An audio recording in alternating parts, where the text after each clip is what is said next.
In the African village of Masa, prosperity reigned. Its lands were fertile, its rivers abundant, and its people harmonious.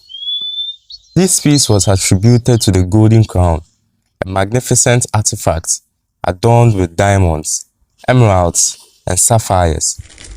Forged by their ancestors, the crown was said to carry the blessings of the land, uniting the people and nurturing their fields. However, Masa's tranquility did not last. The neighboring village of Umula, envious of the crown's power, waged war to claim it. The conflict was fierce and prolonged. To protect the crown from falling into enemy hands, Chief Owusu of Masa hid it in a secret location, leaving behind cryptic clues for its recovery. Tragically, the chief perished in the war, taking the knowledge of the crown's location with him. Without the crown, Masa began to suffer.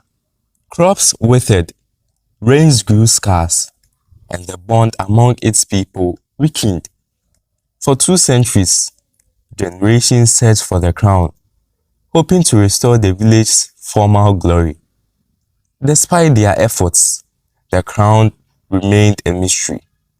Its clues misunderstood or lost to time. The village's hope now rested on 4 unlikely heroes: Kwame, Kwabena, Achiaa, and Eerie. Kwame, the eldest at 14, was the leader of the group. Thoughtful and resourceful, he had an unshakable determination.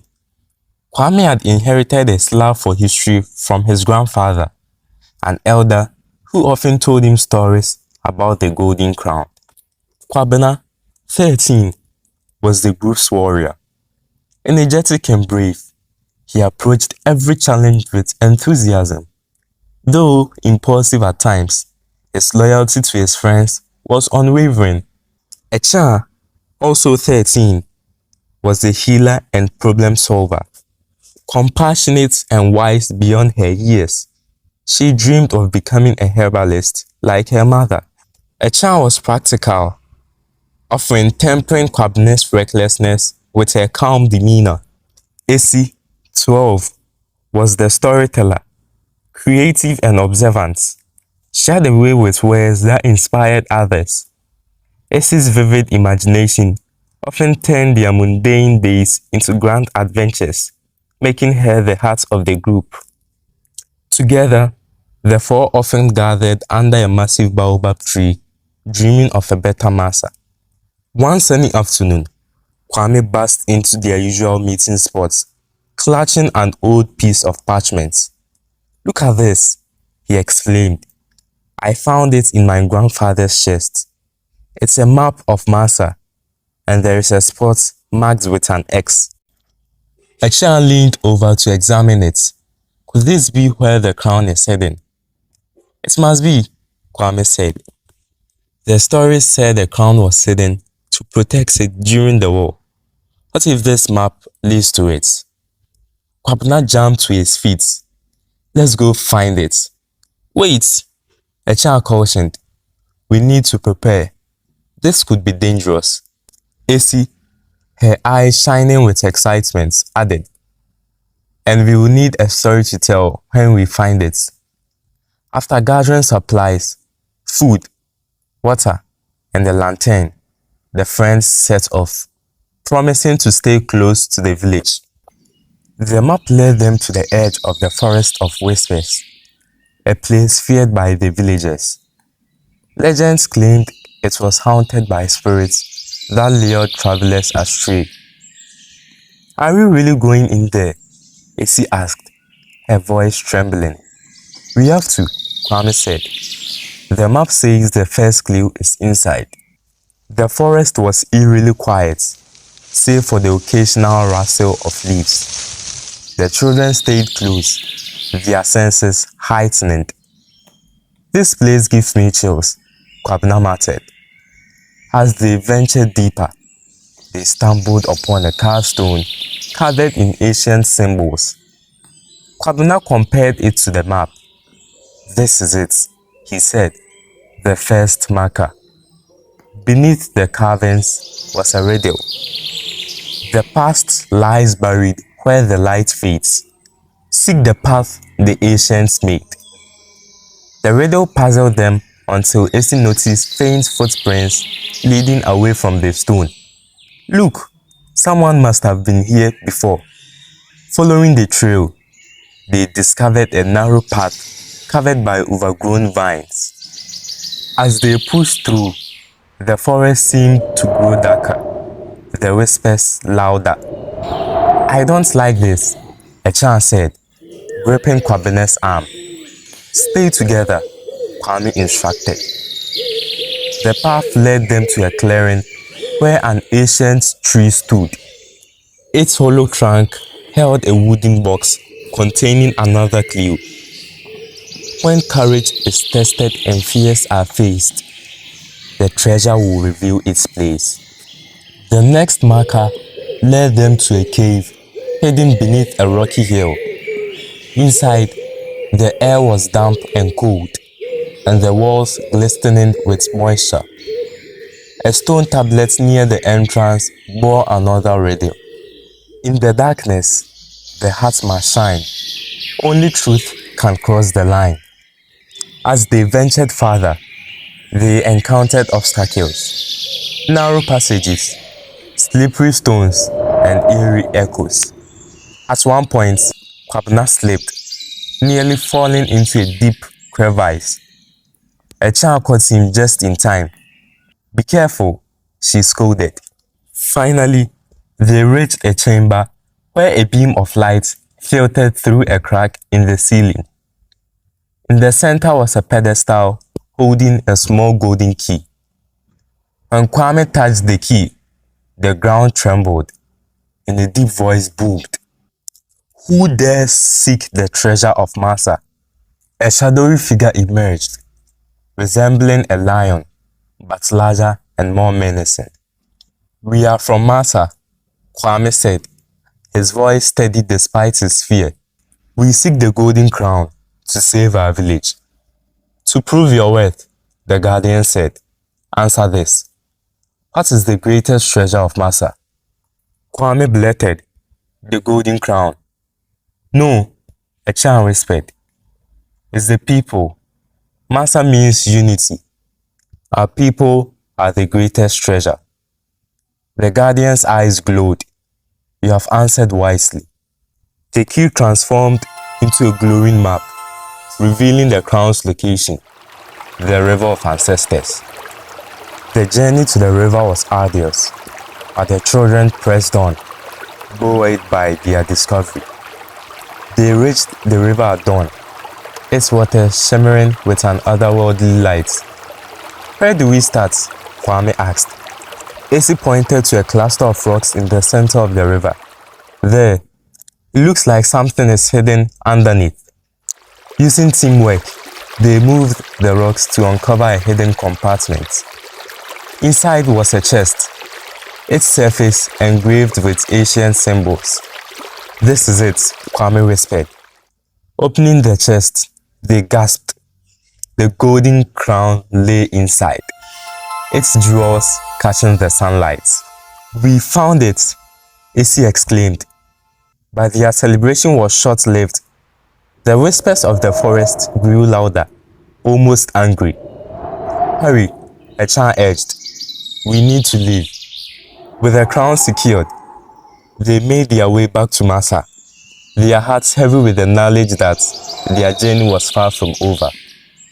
The journey back to Masa was tense. Though the friends had retrieved the golden crown, the challenges they faced lingered in their minds. Achiaa constantly looked over her shoulder, uneasy with the whispers that had followed them out of the forest. Do you think the spirits are angry with us? She asked quietly. Kwame shook his head. I don't think so. The guardian let us pass because we understood the true meaning of Masa. But we need to be careful.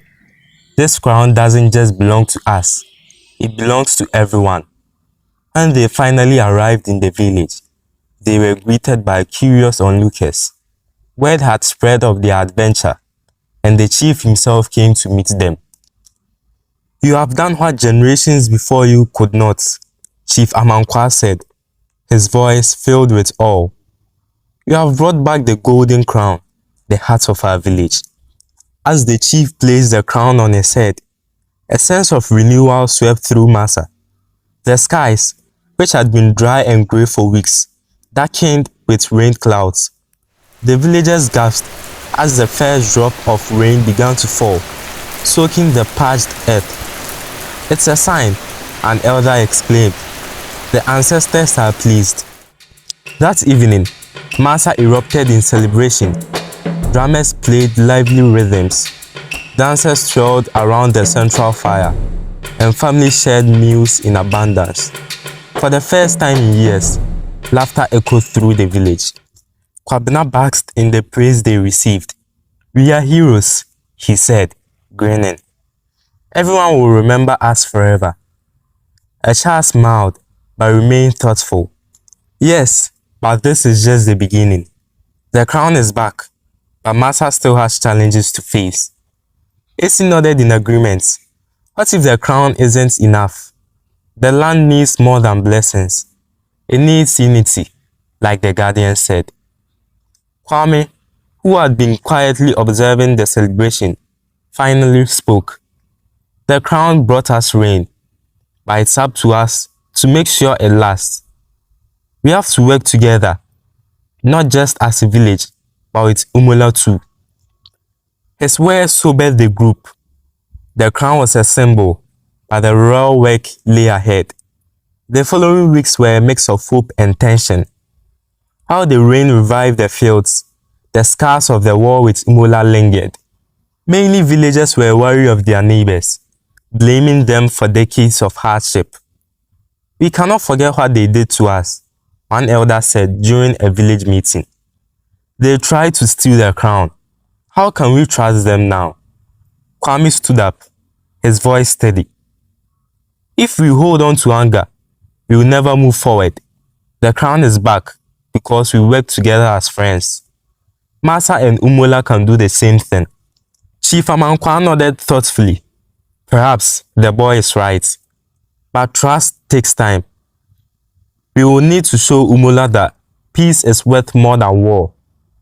To bridge the divide, the friends volunteered to deliver a message of peace to Umola. Carrying gifts of grain and fresh fruits, they set out with a crown story as their guide. The journey to Umola was uneventful until they reached the village gates. Guards stopped them, their expressions suspicious. "What business do you have here?" one asked gruffly. Kwabena stepped forward, puffing out his chest. "We come in peace. We want to talk to your chief." The guards exchanged glances before allowing them to enter. The friends were led to Chief Okanta, a stern man with piercing eyes. "Why have you come?" he asked, his tone guarded. Kwame took a deep breath. "We found the golden crown of Masa, and it has brought blessings back to our land. But the crown's power isn't just for Masa. It's for all of us. We want to share what we have and rebuild what was lost." Chief Okanta listened carefully before speaking. "Your words are wise, but trust is not easily earned. Masa and Umola have been at odds for generations. How can we be sure you truly seek peace?" Achiaa stepped forward, her voice calm. "We brought these gifts to show our intentions. If we can work together to heal the land, we will all benefit. Let us start small. Share the river's water, trade crops, and support each other when times are hard." Chief Okante's expression softened. "Very well. We will try. But know this, unity is fragile. It will take effort from both sides to keep it alive." With the chief's approval, the friends returned to Masa with news of their success. The two villages began trading resources, and slowly, trust started to grow. Despite the initial progress, not everyone was on board. Some villagers from both Masa and Umola resisted the idea of collaboration. "This is a mistake," a Masa farmer said. "They will take what they need and leave us with nothing. In Umola, similar sentiments buried. Masa is only helping us to feel superior, one villager grumbled. Their friends worked tirelessly to mediate conflicts, organizing meetings where people could voice their concerns. Achiaa used her skills as a healer to help farmers on both sides, while Esi told stories that emphasized the value of unity. Kwabena and Kwame, meanwhile, focused on repairing the shared irrigation system that had been neglected during the years of conflict. Every drop of water matters, Kwabena said as they dug trenches. Just like every person's effort counts. During one of their trips along the river, the friends discovered a hidden settlement.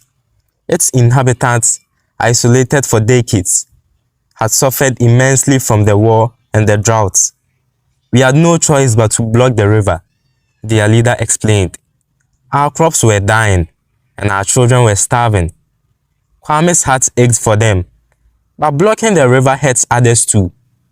We can't survive if we only think of ourselves. Esi stepped forward, her voice gentle. Come with us.